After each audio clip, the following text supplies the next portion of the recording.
पूछना चाहती हूँ कि अभी कोई है सिलसिला ईद के बाद हुकूमत और तहरीक इंसाफ के दरमियान होना है, कुछ कोई राब्ते वगैरह हो रहे हैं? वैसे किस हवाले से रब्ता करें? अपने तमाम के तमाम कार्ड्स इस्तेमाल कर चुके हैं। अफसोस की बात यह है कि देखें, बजट से पहले यानी हिज़्ब इख्तलाफ के जो लीडर्स थे, चाहे वो सेनेट में चाहे वो कौमी असम्बली के अंदर, उनको एक शेडो बजट देना चाहिए था। वो ऐसा कोई काम उन्होंने किया नहीं। कोई अपनी तजावीज़ देते, कुछ हकीकी ओपोजिशन का सबूत देते, आवाम के दर्द दुख को बांटने के लिए लफाजी के अलावा अमली तौर के ऊपर भी हुकूमत को आईना दिखाते, कोई वाइट पेपर निकालते, कोई चीज़ करते। कोई काम नहीं किया। उन्होंने इश्क इमरान का मंजन बेचा, महमूद खान अचकज़ई की और अलामा राजा नासिर अब्बास की, इन दोनों की बचपन की ख्वाहिश थी कि वो बड़े होकर एक की कौमी असम्बली में और दूसरी की सेनेट के अंदर कि मैं लीडर ऑफ द ओपोजिशन बनूंगा। तो वो शर्मिंदा ताबीर हो चुकी है। उनको आवाम का कोई दुख दर्द नहीं है। तहरीक तहफ़्फ़ुज़ यानी पाकिस्तान को देख लें, इमरान खान से मुलाकात, इमरान खान की रिहाई, इमरान खान के मुकदमात। भाई खुदा का नाम है, आप हिज़्ब इख्तलाफ की नुमाइंदगी करें, आप अवाम के मसाइल के हवाले से हुकूमत की गलतियों की निशानदेही करें। आप इमरान खान से इससे बाहर नहीं निकलेंगे तो फिर अवाम ने भी आपके साथ वही करना है जो आप अवाम के साथ कर रही हैं। जैसा अगर आप उनके लिए कोई गर्ज नहीं है आपको, तो फिर अवाम भी बेगर्ज हो जाएगी, फिर आपकी कॉल्स वगैरह जो बेसर हो जाती है। आपको लगता है अवाम बेगर्ज हो गई है इस मामले से? जी हो चुकी है। अच्छा जी, अब देख लेना कि वो मंजन जो कि पहले इश्क इमरान का मंजन बेचकर जो है वो बहुत ज़्यादा पजीराई मिलती थी, अब तो हरिपुर का इलेक्शन भी वो हार गई अपनी हुकूमत होते हुए। तो अब पोजीशन बड़ी कमज़ोर हो चुकी है। तहरीक इंसाफ अभी देखें खुशाब के अंदर ज़मीनी इलेक्शन PP83 वहाँ पर जो है वो बिला मुकाबला बन गया, तो मुकाबला करने की सकत भी नहीं रही। चलिए आतर, आप भी यही समझते हैं वैसे कि अब सिचुएशन इररिलेवेंट उनकी हो गई है? नहीं, मेरे से पहले जो फाजिल दोस्त नॉर्वे से आए हुए जिन्होंने अपोजिशन के रोल पे रोशनी डाली, मुझे उसको सुन के काफ़ी अच्छा लगा कि एक शेडो बजट हो, अपोजिशन ये करे। भाई वो जो अवाम का गला काट रहा है, कोई उनसे तो पूछे कि भाई तुम क्या कर रहे हो? तुम लोगों ने 150 से पेट्रोल उठा के 400 पे पहुंचा दिया।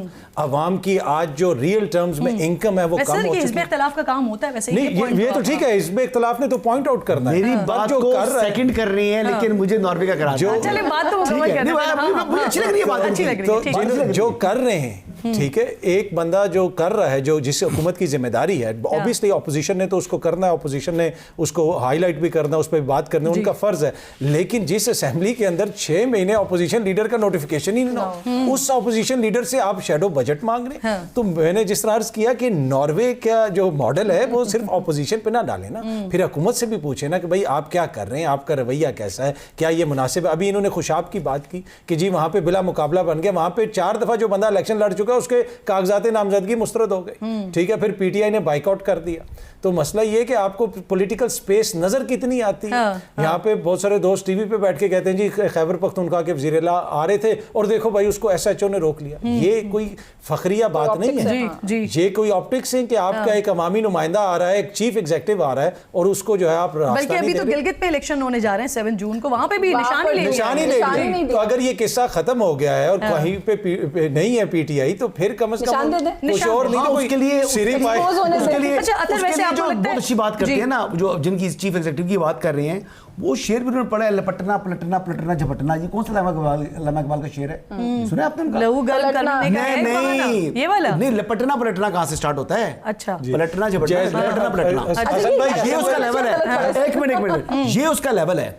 अच्छा, इसकी उसकी उसकी इसकी इसकी इमरान खान। ओ भाई, अवाम के आप नुमाइंदे हो, अगर 4.5 करोड़ अवाम के नुमाइंदे हो तो KPK के अंदर 5 दिन तो गुजारो। अगर तो नहीं, वो उठ कर जनाब यहाँ पहुंच जाता है अडयाला के साहब सामने। तो जो गवर्नर खैबर पख्तूनख्वा कहते हैं कि 2 वज़ीर-ए-आला होने चाहिए, एक वज़ीर-ए-आला जो होने चाहिए KPK के लिए और एक होना चाहिए अडयाला के लिए। तो अडयाला के लिए बना देते हैं सुहेल अफरीदी को और KPK के लिए शफी जान साहब को बना देते हैं, मेरे बड़े फेवरेट हैं। अब वो वज़ीर-ए-आला उनको बनाकर वहां पर बिठा देते हैं, वजीर बने हैं और वजीर से आगे जो है वो वज़ीर-ए-आला बन सकते हैं। देखिए ना, जो सुहेल अफरीदी साहब है, उनकी कामयाबी बतौर वज़ीर-ए-आला पता क्या है? वो कप्तान चप्पल से लुई वुइटन तक पहुंचे हैं। वो कबायली वज़ीर-ए-आला से डिजाइनर वज़ीर-ए-आला बन चुके हैं। तो ये कामयाबियां उन्होंने अपने नाम की हैं और ये करामात हैं इनकी वज़ारत आला की। यहाँ पर बहुत इंटरेस्टिंग, बहुत दिलचस्प गुफ्तगू हो रही है, लेकिन ब्रेक बहुत जरूरी है। ब्रेक लीजिए, ब्रेक के बाद वापस आइए।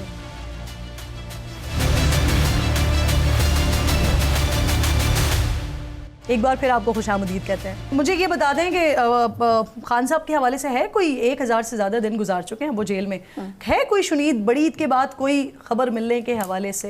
देखिए ये स्पेकुलेशन तो आपको पता है हमारे यहाँ हर वक्त ऑन रहती है। कभी होता है जी ईद बनीगाला में हो जाएगी, बड़ी ईद बनीगाला में होगी, बड़ी ईद नहीं होगी, कोई बात नहीं, न्यू ईयर हो जाएगा बनीगाला में। लेकिन ये जो बात अभी यहाँ पर पहले हो रही थी, I have to agree with what Kazmi साहब सेड कि आपने क्या पॉलिटिकल स्पेस छोड़ी। अच्छा फिर जब हम ये कहते हैं ना कि पाकिस्तान तहरीक इंसाफ का वोटर अब उस तरह से कायल नहीं रहा या वो उस तरह से सपोर्ट नहीं करता, आपने अभी हमने थोड़ी देर पहले मईशत की बात की है, इस मुल्क के एक आम आदमी को अपनी 2 वक्त की रोटी के लाले पड़ गए।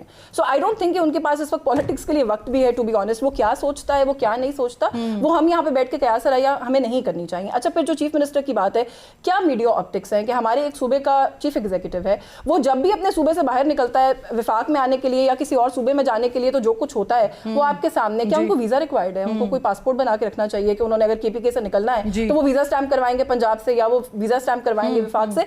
बहुत बुरे ऑप्टिक्स थे। वो एक रैली लेकर आ रहे थे, उन्होंने अडयाला जेल के बाहर जाना था, उनको जाने दिया जाता। अगर हम ये समझते हैं कि उनकी सपोर्ट ही खत्म हो गई है, वो उन्हें आने दें, उन्हें खुले मैदान में। मुझे ऐसा लगता है कि नहीं उन्हें एक्सपोज करें। मैं तो कहती हूं सूबाई कैबिनेट मीटिंग के अंदर मौसूफ सुहेल अफरीदी साहब सरकारी अफसरान को हुक्म देते हैं कि जो मीडिया के लोग मेरे खिलाफ बात कर रहे हैं उनके खिलाफ कानूनी कार्रवाई करो, और उसकी ऑडियो लीक हो चुकी है। देखिए ना, बात ये है कि बातें ये 2-3 अलग बातें हैं ना, मैं तो ना होना ये सुहेल अफरीदी की असलियत है। तो I will never defend that.